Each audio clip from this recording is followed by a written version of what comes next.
degree is in marketing. And to me, tourism is a fancy name for marketing.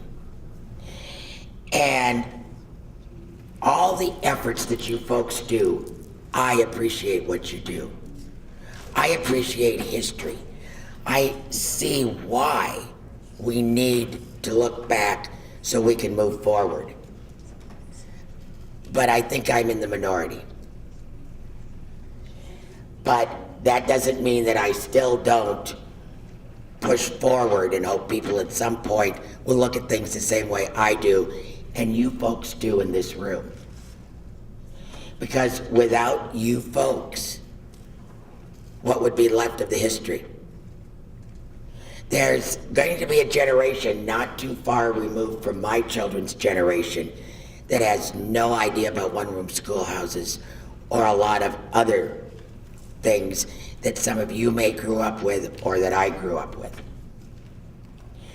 The problem with a lot of the folks that do what you folks do is you work in a vacuum.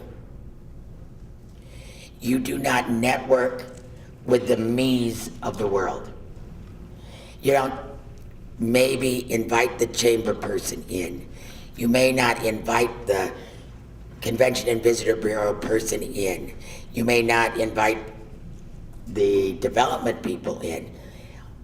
And even if they look totally bored, that doesn't mean that you just go, well, I'm not gonna go back and see them again. You kinda gotta keep your smiling face there and be in front of them all the time.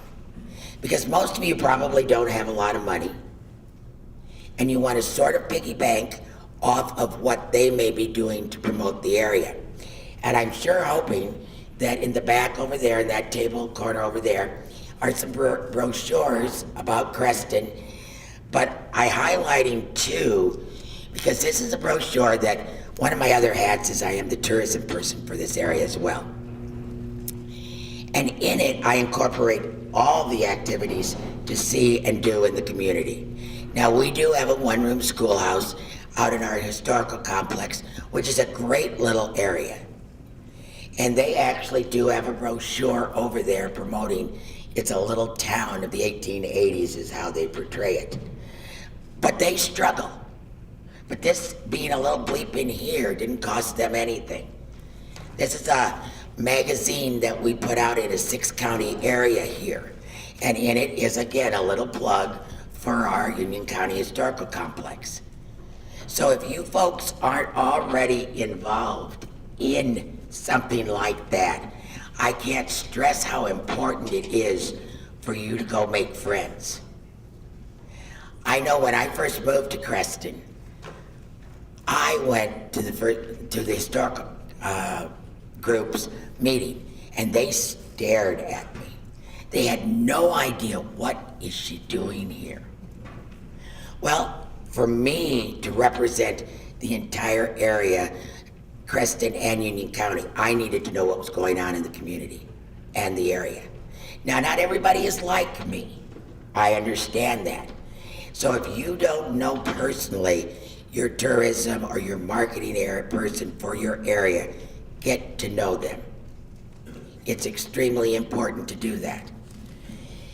The other thing is, and I was looking at some of your brochures, which aren't many, and I realize they cost money. How many of you with your projects are currently on the internet or on Facebook? Well, not as many that have visited Creston. It's extremely easy to have a presence on Facebook or the internet. And if you don't feel qualified to do that, then I'm sure there's somebody in your organization or a friend that could get you wired in. Because that's how you're going to reach the next generations. I push to my retail businesses who have Facebook pages, and they maybe have 30 friends. Friends are, for those of you who don't know, people who will get information every time they update information on their particular page on Facebook. Well, if you've only got 30 friends, you're not going to stay open very long. So I tell them they need to share their Facebook name with all the other businesses so that you can co-market each other. So if you want people to travel the state of Iowa and look at the old schoolhouses that you have worked on or finished, what better way than Facebook? It doesn't cost you anything, no dollars at all. You just have to take advantage of it. It's out there for free right now, and hopefully it will stay that way. I did notice one of the brochures back there had a tour for the schools. You should all be in your schools. When I was growing up in Iowa, we didn't have to take Iowa history. Now it's required. Everybody has to take a county or a town. So hopefully you have made friends with your school building principals and have them come out and visit, because that's another way for you all to reach your people. They do it fairly well here, and especially the smaller communities that surround Creston. I know they come in and tour our complex, and I see the times I have been out there to help with various projects, they really enjoy it. They have no idea what it was. You know, we see the Jay Leno's and the Conan O'Brien's joke about, well, yeah, I had to walk 10 miles to school, and that's kind of a standing joke. But there are people that actually walk to school. I realize that. It's not just a joke. So that's why what you folks do, you have got to continue to market it. The other thing is, once you put together a brochure or this little magazine, doesn't mean you stop there. Just think about all the ads that you see on TV, constantly marketing a product. People have a very short memory. You constantly need to keep your property or your organization in the public's eye, because they will forget. So, Bill told me I only had 10 minutes. I don't know, I didn't look at my watch, I'm terrible. So, with that said, please, if you have any questions, you want to talk to me, I am a friend. I support what you're doing. Keep it up, but spread the word. Market yourself. Because with the dollar that people have to spend in today's economy, you're competing with a lot of other trips. So you've got to figure out, why do people come to my schoolhouse? You know, that you've got the genealogy crowd, and hopefully you're working with those folks in your area, because those that are into genealogy and will make the trip will come to a school if their grandparents or great aunt or great uncle. But you constantly have to be out in front. And I think we forget it. And then you also have to join the next century and be on Facebook and the internet. So keep up the good work. Thank you so much. And have a great conference, what you have left. It's so nice to be here. I appreciate coming and sharing our reenactment information with you. You know, I was thinking about what a wonderful conference this is. And of course, one of the reasons is talking to all you folks that are also interested in Love Country Schools. But the knowledge that you gain here is just tremendous, and the resources. But I thought the most important thing that I take out of these conferences is inspiration. And I think we have one person to thank for that, and that is Bill, and he's inspired so many of us. I'm first of all going to do a PowerPoint about our reenactments in Marshalltown, and then I will follow that, which is kind of out of order, with some information about our teacher activities that they do with the pupils before they come to the reenactments. So let's see if I can let this work here.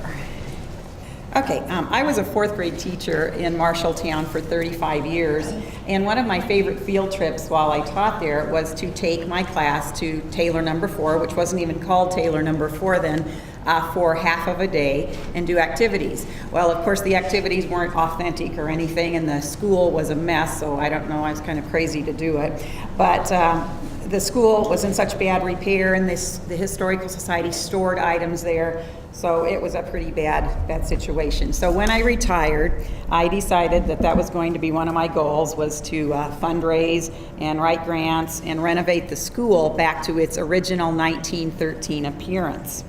Writing curriculum and the teacher's guide were really fun to do because of my teaching background, but I realize that some of you don't have that, so hopefully you can get a few hints here today.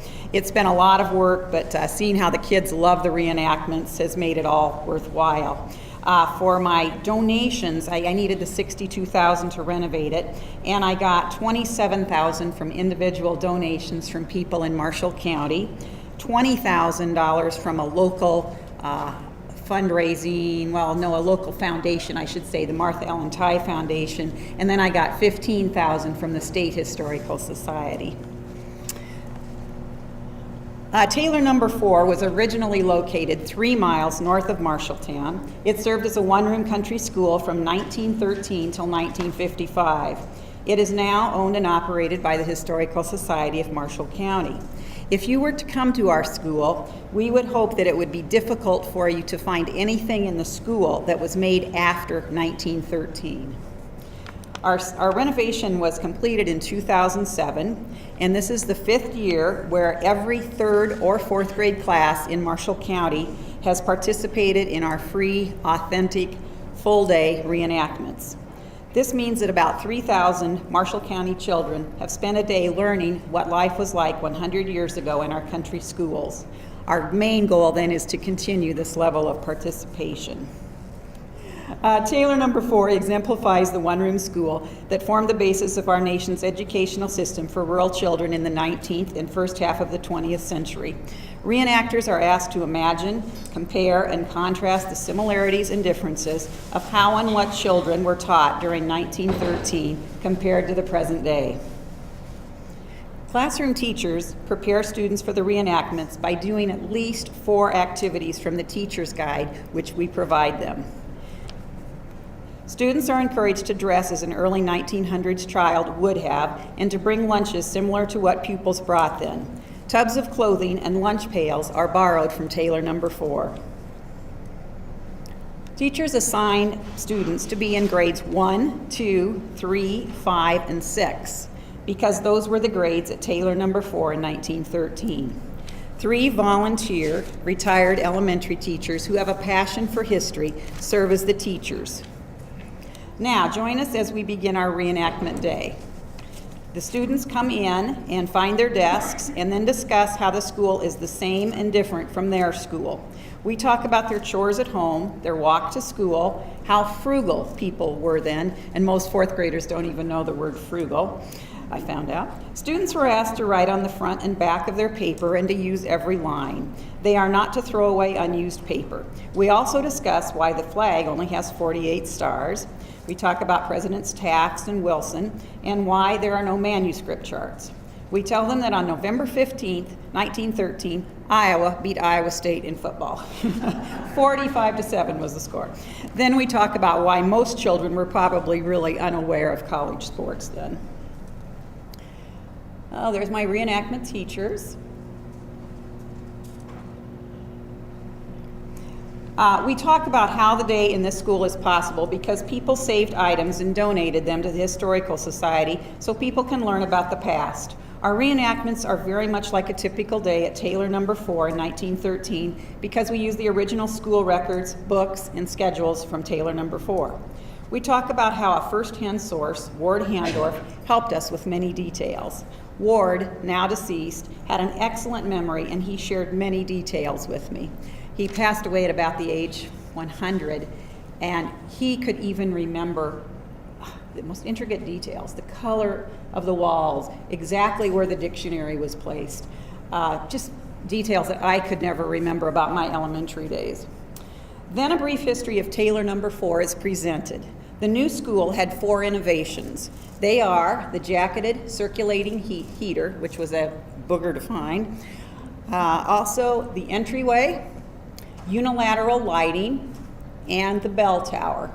And we talk a few minutes about how this was a modern new heating system at the time, and the thinking of 1913 was that the traditional stoves, kind of in the middle of the school building, made children sick, dull, and stupid because they were not getting enough fresh air in.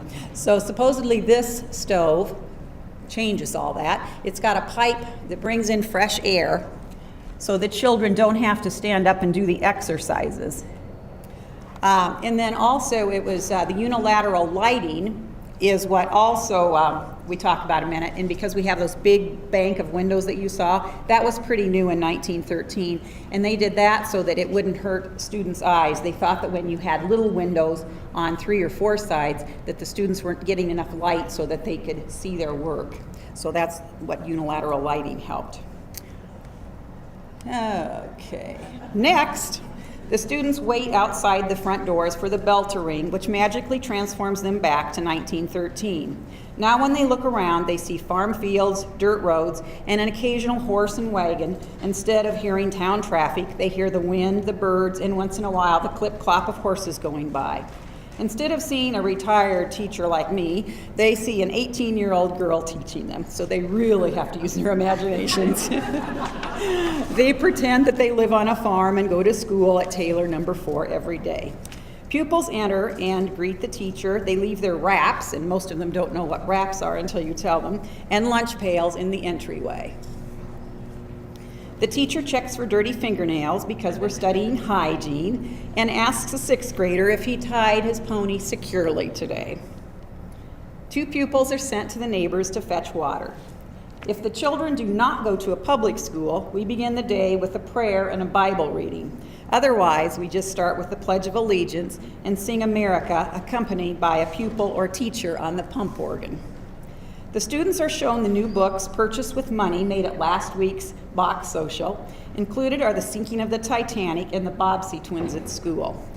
And I guess I didn't mention that we are real specific to 1913, and one of the advantages to that is that we can incorporate local news, local things that were happening at that time. And so, for instance, I do know that they had a Bach Social, on a certain date, and that they did make exactly $16.43. Rise, pass, be seated. Reading begins. 1 grade at a time goes to the recitation bench. Lessons last about 10 minutes. The 1st graders are reviewing words from their McGuffey readers. 1913 Taylor No. 4 pupils actually used the Brooks, Elsons, and Gordon readers, but the only reproduction readers being sold are McGuffey's. Reading is the only subject that we're not using historically accurate materials for. I'm in the process, though, of purchasing the old Brooks, Elsons, and Gordons, and we are going to start using those. And you can find those online for approximately $15 each. The other pupils do seat work. The morning starts with these youngsters studying their spelling words. Seat work for 1st grade pupils includes making paper fans for their ma and their favorite thing, the sewing cards. Seat work for 2nd graders will be to write a letter to their mothers asking them to get the next reader for them. Miss Hazen is showing them proper letter form. Seat work for 3rd graders is doing contractions and then choosing a library book to read.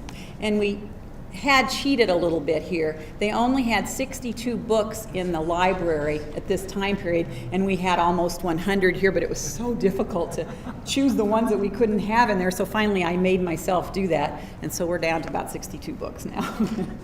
The 5th and 6th graders work on quotations, read, and then alphabetize for their seat work. And keep in mind, these are our 3rd or 4th graders, and they're actually doing 5th and 6th grade work. So they're using their imaginations and just pretending they can do their work even if they can't. During recess, pupils play period games. Unfortunately, we don't have a pasture to play baseball in. We also take turns going to the waterworks next door to use their restrooms. We really appreciate them letting us use their facilities. And I'm hoping to raise money to build a woodshed with 2 toilets inside of it. And this will give us more classroom time, so they're not walking over to the waterworks very often. And it will give us some needed storage space. And I was real excited to see Caroline's woodshed that they built. She told me that it's now pretty much done, so maybe sometime we can get a report on that. Then the pupils check out the outhouse, and some have never even seen one before. Of course, they can't understand why the city won't let us actually use it. I tell them that the girls usually didn't like going to the outhouse because they were spidery and stinky and smelly, and the boys usually liked going to the outhouse because they were spidery and stinky and smelly. The teacher rings them in from recess. She leads them into the next activity by telling them that she's heard many of them talk about a wonderful time they had at the circus in Marshalltown in August. And the circus was there on August 15th, 1912, and I found a lot of articles in the paper and some pictures, and so I've got a lot of good background on that. Circus words are introduced, and she reads part of the 1912 local newspaper to remind them of the details. She displays a poster which shows the main circus act, the Joan of Arc spectacle. I was really tickled when I found that online, that print, because it was just perfect for what we were doing. Then the older pupils write about their day at the circus, while the younger ones draw, color, and cut out their favorite circus animal. While they're working, a student pretends to discover that pesky mouse that we caught in the entryway, and he comes in and says, Miss Lang, we caught that mouse. And then I tell him to go throw it in the pasture, which he pretends to do. We make sure that every pupil has at least one job to do during the day. So one kid is in charge of doing the mouse thing. One kid is in charge of coming up, coughing, and then coming up, and then opening his mouth, and I put fake cough syrup in, and then he turns to class and goes. But so every kid has one job, and I do think that is important, so they feel special that way. They enjoy hearing the Victrola play music reminiscent of circus music. The younger pupils are showing their animals to the rest of the class. The circus stories are enjoyed by all. Arithmetic classes take turns meeting at the recitation bench with the teacher. The 5th and 6th graders meet to learn Roman numerals using their Hamilton textbooks, while the 1st graders practice counting by stringing beads, and the 2nd graders do addition with dominoes. The 3rd graders get to depart from their usual arithmetic books and the old 1909 Sears catalogs for addition practice.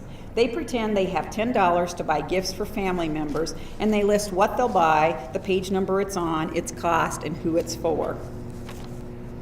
Hopefully, these pupils are thinking about positioning, which the teacher says is so important in penmanship.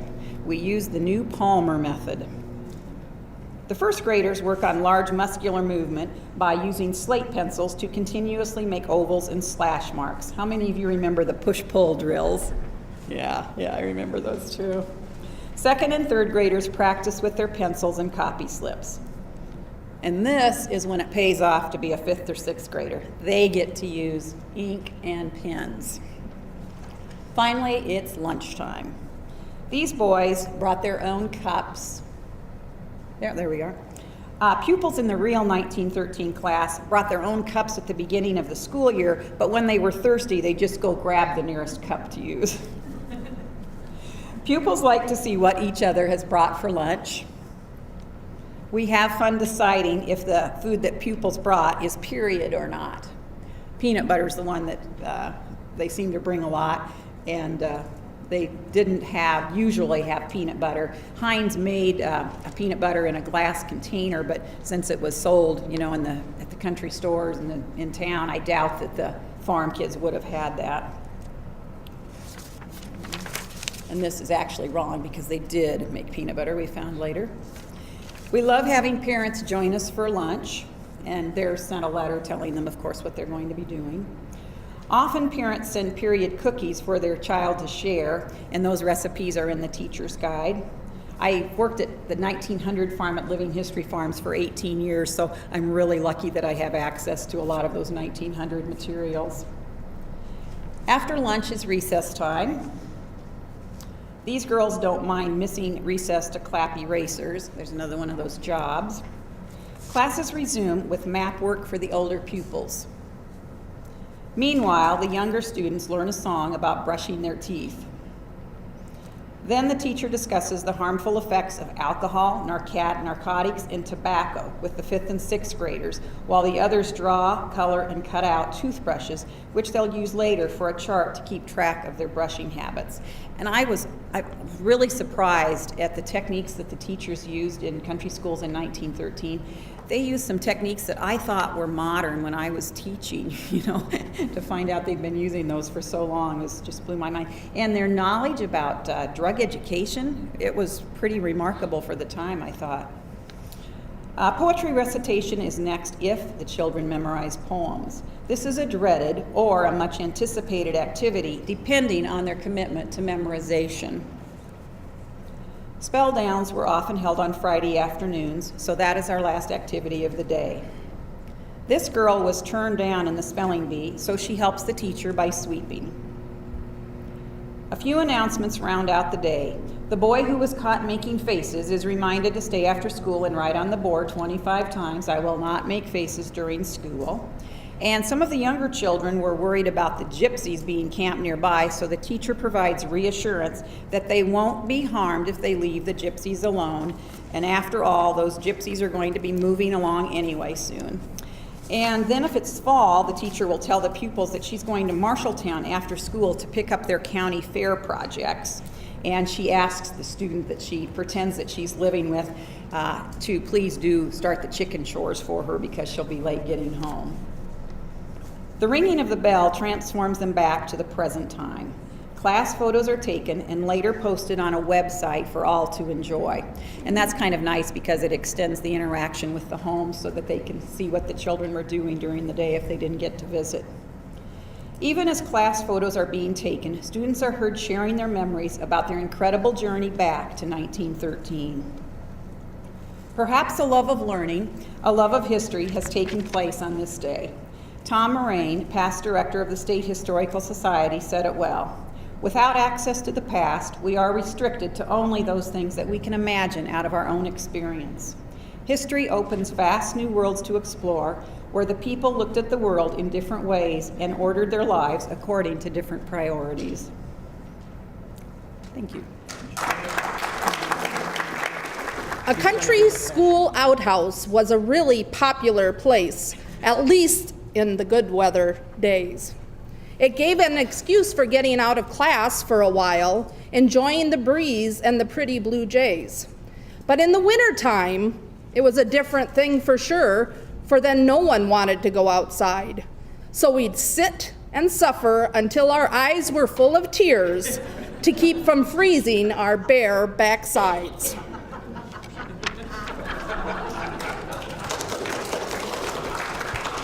Now these are a collection of poems that they're not mine. I mean, I've collected them, but they're not all what I write. And we just had lunch not too long ago, so the teacher dined with us. Mom told us to put out the best of china tableware, the Sunday linen cut glass bowl, a rose in earthenware. Our strict instructions for the night were underlined with smiles. No under-table messages or arguments for the while. We nibbled, sipped, and buttered half a roll.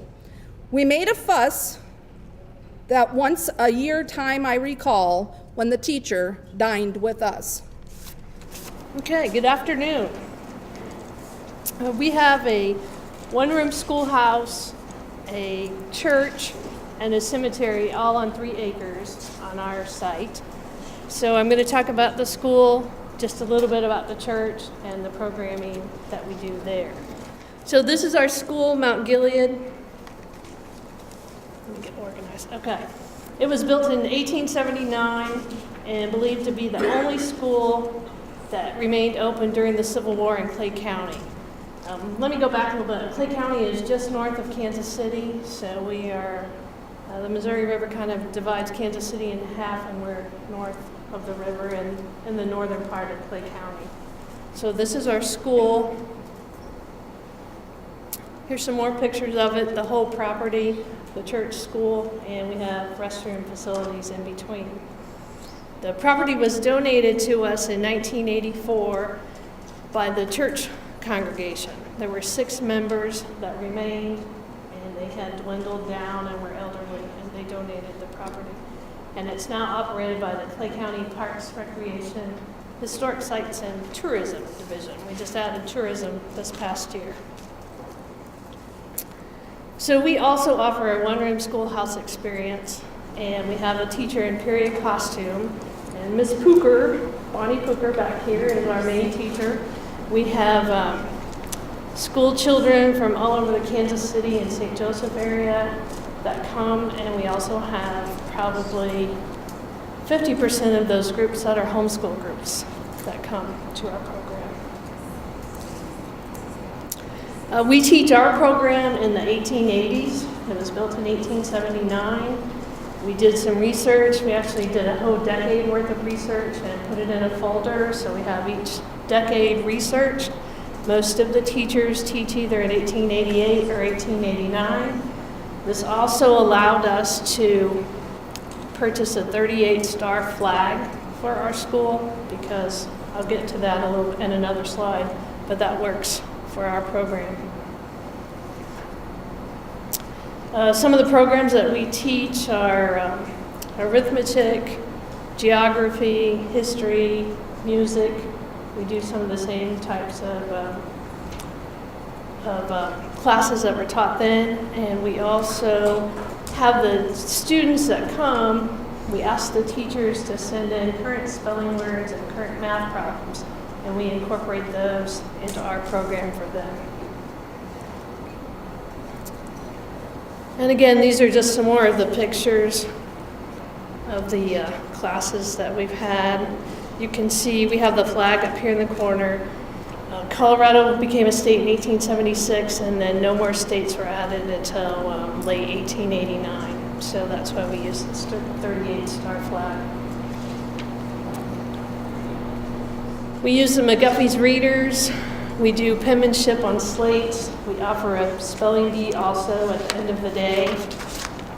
We provide a quill pen for the spelling bee winner. And these are actually made for us by a company in Georgia, but they will actually put the name of your school on there, and they're very reasonably priced. We play period games outside with the children.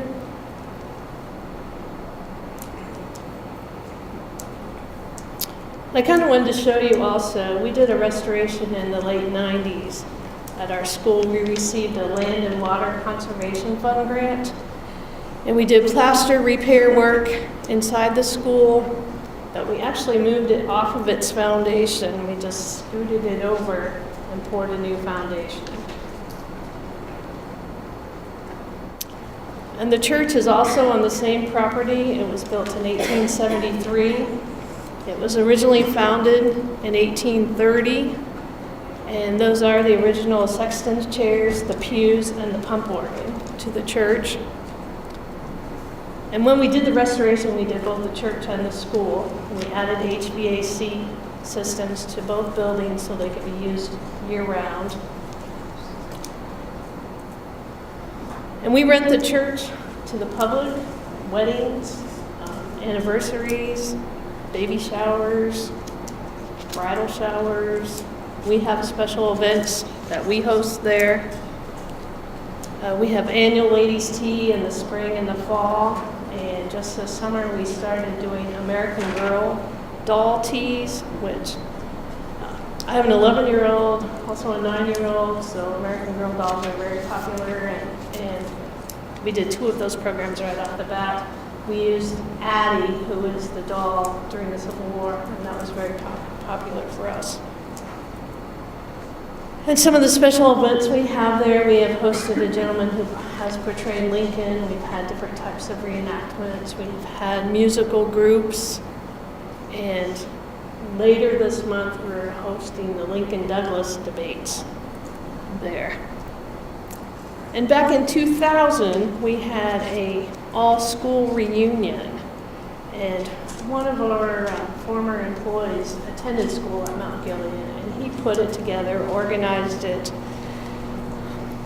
The lady with the corsage in the middle actually taught school there the last 2 years in the 1920s.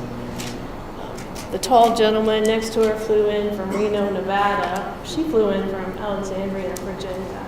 And that was just an awesome day. Many of them brought mementos, pictures. We had all the photos and everything that they brought laid down inside the church.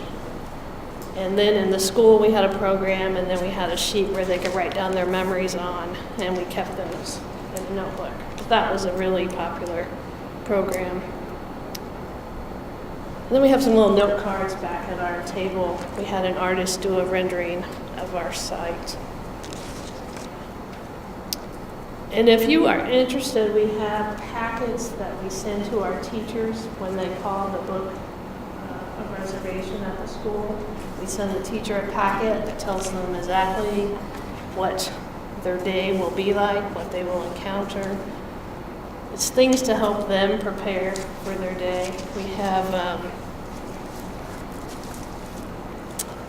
and the tourism lady was right, you need to be on Facebook, you need to be on a website. We did just go on Facebook this year, just recently, and I think the teachers and students love it, so check us out. We've got these. We made a little flyer that we take out. Bonnie went this year. 2 of the large school districts in Kansas City have a convocations before school starts, and we were able to set up a booth and promote ourselves. Any way that we can go out and promote ourselves, we do. Bonnie wears her costume. We set up our booth and take all of our supplies. One of our former teachers who has passed away made a little coloring book for the students. When we have the homeschool children, we have so many different age groups. A lot of times we would have the homeschool children work on the coloring book. We also give each student a certificate with their name at the end of the day.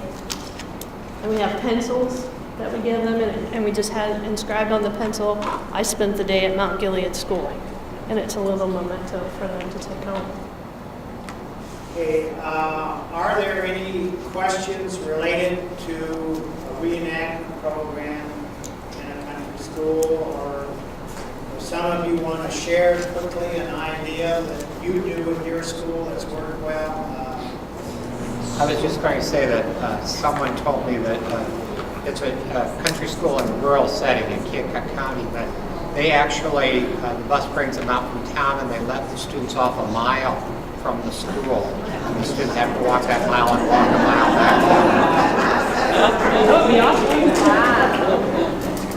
Sometimes I let them play outside a little while so I could actually ring the bell and they could come in. But we wouldn't have a real safe place to let them walk. Okay, do you charge?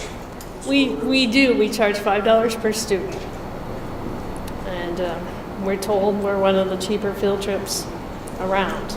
And we get a lot of schools that have come year after year. In fact, I've had adults now who attended the program when they were young.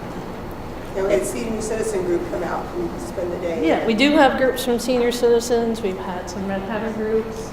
We've had some retired teachers groups. So we've tried to branch out, not just children coming for the field trip.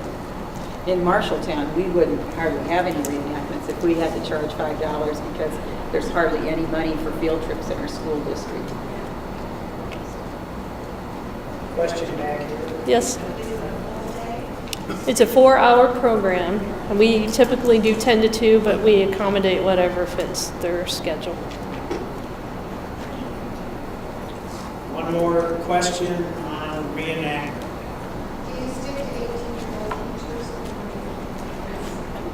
We don't look 18, I don't think.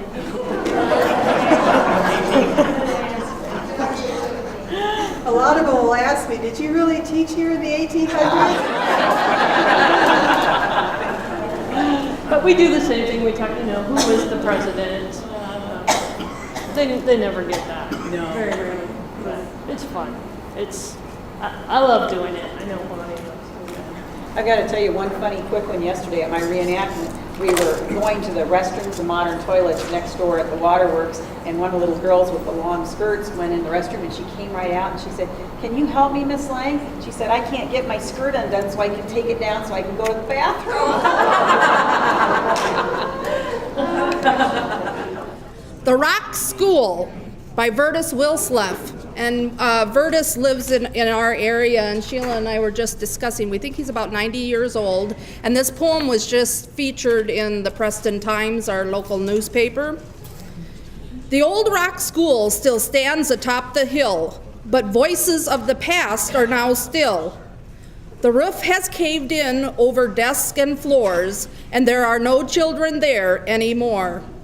The blackboards are still hanging in the back, impervious to the weather's attack. Henry McNeil gave the land and the rock to build a school on a rocky hilltop. Then he volunteered for the Civil War, and after 2 years, he returned once more. To find traffic had crossed his best farm ground in his absence when there was no one around.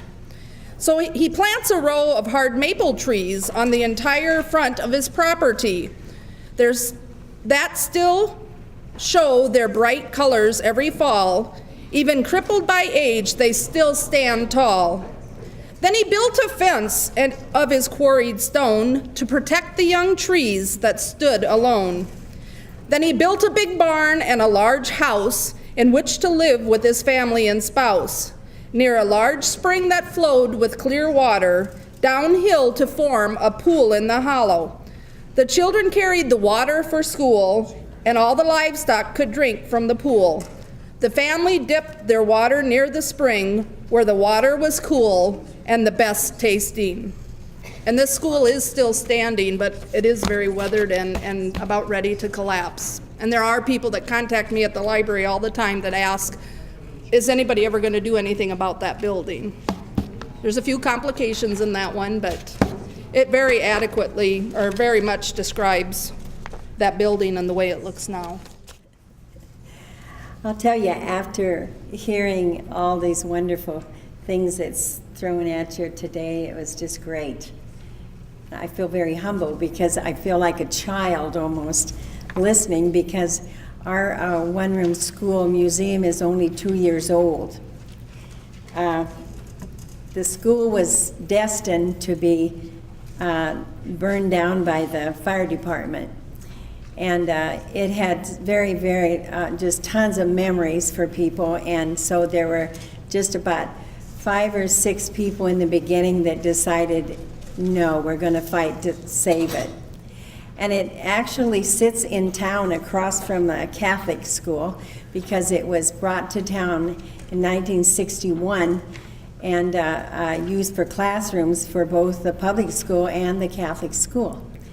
So it doesn't only have the memories out on the farm, but it has the memories until 2004.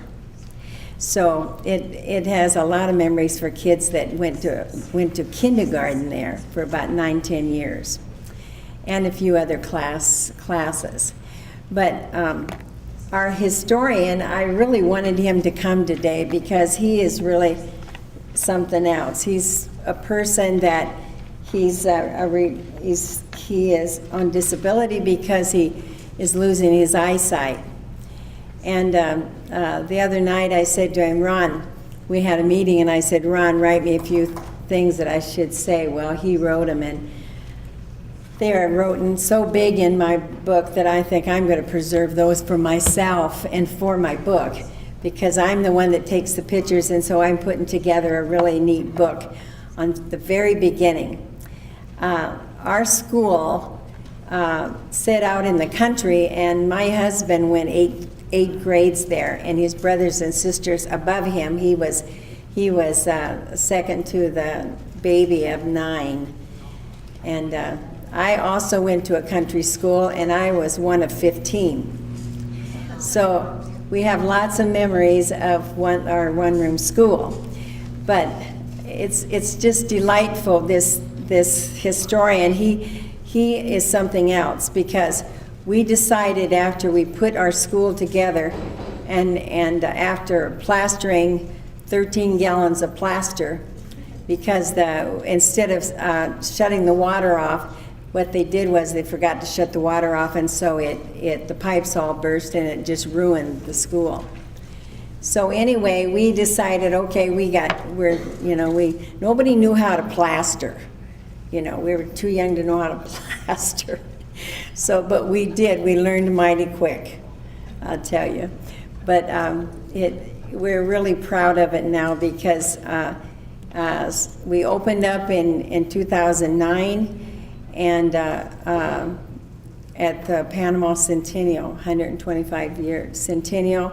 We had over 1,000 people that went through it during that 3-day Centennial. And since then, we have put 500 kids from the surrounding schools have come through. We decided that what we would do would be would bring the kids in from the schools and especially the 6th grade kids, because that's when they're learning about Iowa history.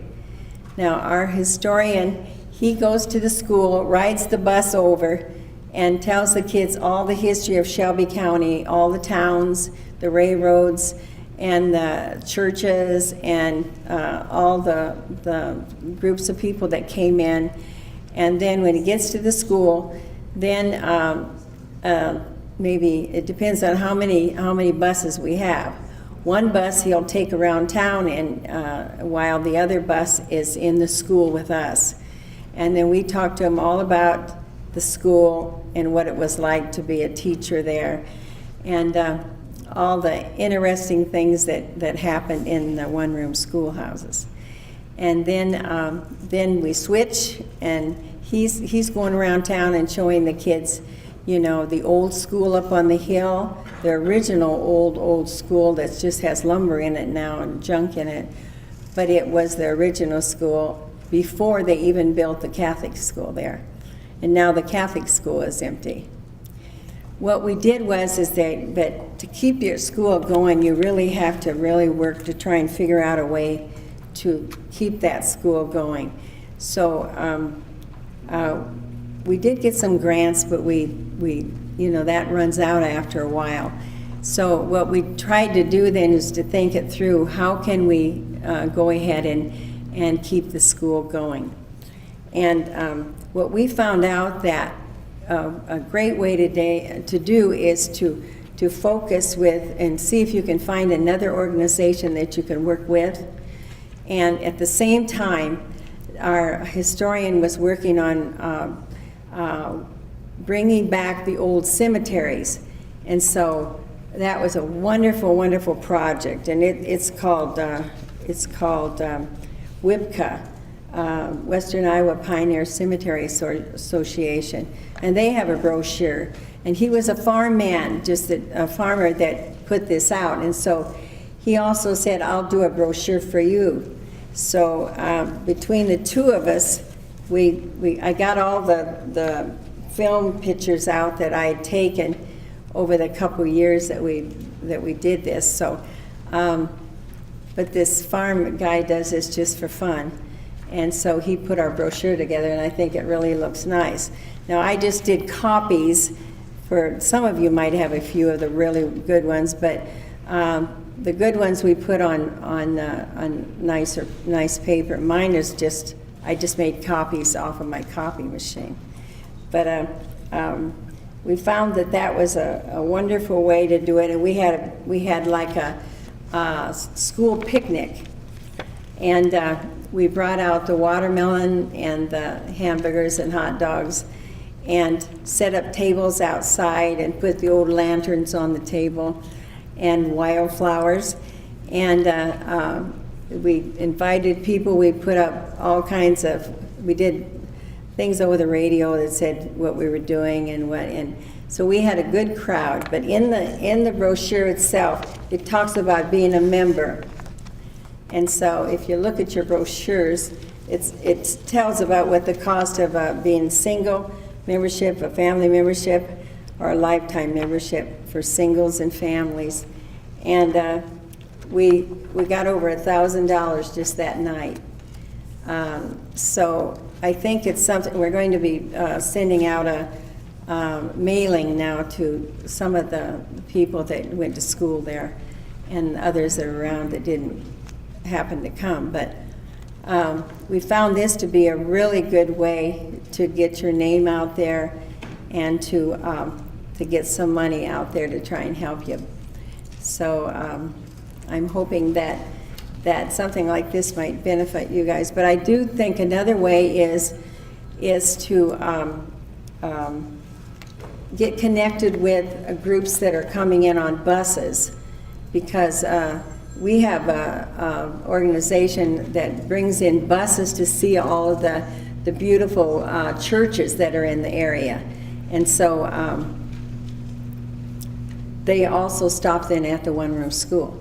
And of course, you always get a little donation or something from them. But that's another way. This week, we brought in a nursing home from Maboka. And I mean, that just would touch your heart. These people came in, you know, and they absolutely loved it. Of course, they love it even more because Betty makes cookies for them all. And I had picked apples out in the orchard by Mondamon, and so I said to him, you guys, some of you probably can't eat cookies, so you can have an apple. Well, they all wanted apples and cookies. So good thing I had enough along. But anyway, that was one of the great things that I think that has benefited us, but I'm open for any kind of ways to help us to continue. Good old days. Depression days in Oklahoma, a time when cash was rare, a homemade lunch to carry, but we really didn't care. No store-bought box had we to hold our meager fare. Of biscuits holding fried eggs or homegrown slabs of meat, perhaps a baked potato, either Irish, white, or sweet. In fall there'd be an apple with that, which was a special treat. A lard bucket or syrup pail would hold whatever we took to feed ourselves at noontime, break from poring over books. What's in your lunch today? Mind if I take a look? Warm days we ate outdoors, clustered with our pals.